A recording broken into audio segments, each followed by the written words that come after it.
Aquieta o teu coração porque é momento de reflexão. Em 1 Timóteo, capítulo 4, está escrito: o Espírito diz claramente que nos últimos tempos alguns abandonarão a fé e seguirão a espíritos enganadores e doutrinas de demônios. Tais ensinamentos vêm de homens hipócritas e mentirosos, que têm a consciência cauterizada, e proíbem o casamento e o consumo de alimentos que Deus criou para serem recebidos com ação de graça pelos que creem e conhecem a verdade. Essa expressão, doutrinas de demônios, é dita na Escritura algumas vezes. Afinal, qual é a pergunta? O que é doutrina? Doutrina é um ensino, é o conjunto de ensinos, mas qual é, de fato, o ensino que nós podemos considerar hoje uma doutrina de demônios? Será que ela mudou no decorrer da história? Ou será que é a mesma coisa que era, ainda continua sendo? Será que realmente esses ensinos não são apenas ensinos antigos em novas embalagens? Afinal, qual é a doutrina?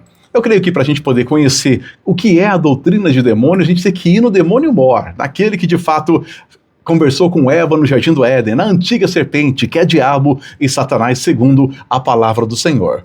E lá você vê no versículo 4 do capítulo 3 a seguinte frase: disse a serpente à mulher, certamente não morrerão.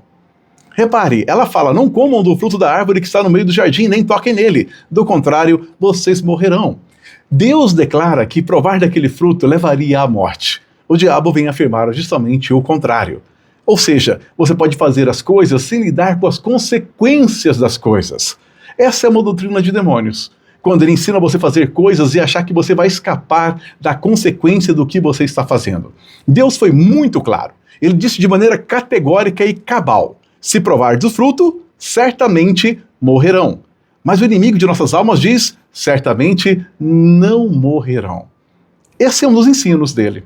Há outros em relação a isso. Outro também que pode ser destacado aqui é fazer a sua própria vontade. É buscar fazer o seu próprio querer. Sabe, aquele que torce para você realizar o seu querer e a sua vontade, não é Deus. Deus manda a gente negar a nossa vontade, abandonar o nosso querer e viver a vontade dele.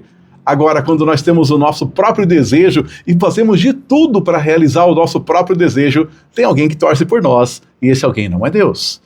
Tanto em um ponto quanto no outro, você percebe de maneira muito clara que nossas escolhas têm consequências. E, claro, Deus é verdadeiro em tudo. Hoje morremos por causa dessa desobediência. A morte entrou no mundo, o pecado entrou no mundo. Cristo teve que se entregar na cruz do Calvário para salvar os que são seus, aqueles que o recebem como Senhor e Salvador. O preço foi altíssimo, tudo por causa de uma desobediência que ocultava em si a ideia de que as suas ações não têm consequências. Eu encerro o nosso momento de reflexão afirmando a frase de um pregador do passado. Ele diz: mais cedo ou mais tarde, todos nós nos assentaremos em um banquete das consequências.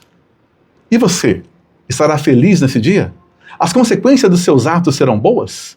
Ou você estará preocupado com esse dia porque você tem feito o que é mal e as consequências de seus atos serão más?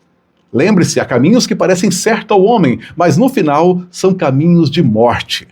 Portanto, eu encerro convidando você a refletir sobre consequências, sobre autorresponsabilidade. Você não pode escapar disso de maneira alguma. A autorresponsabilidade precisa estar em nós. Seja responsável pelos seus erros. Arrependa-se dos seus pecados e busque o perdão em Deus. Pare de falar, o diabo me fez pecar. Essa frase está errada. Foi você quem pecou. Você escolheu, você decidiu, você bateu o martelo. O que ele fez foi te seduzir. Mas a decisão final foi sua. E você precisa se arrepender. A frase, o diabo me fez pecar, muitas vezes faz o quê com a gente? A gente não se arrepende. Afinal, o erro é dele, ele que se arrependa. Eu estou colocando a culpa em outro. Mas o pecado precisa de autorresponsabilidade.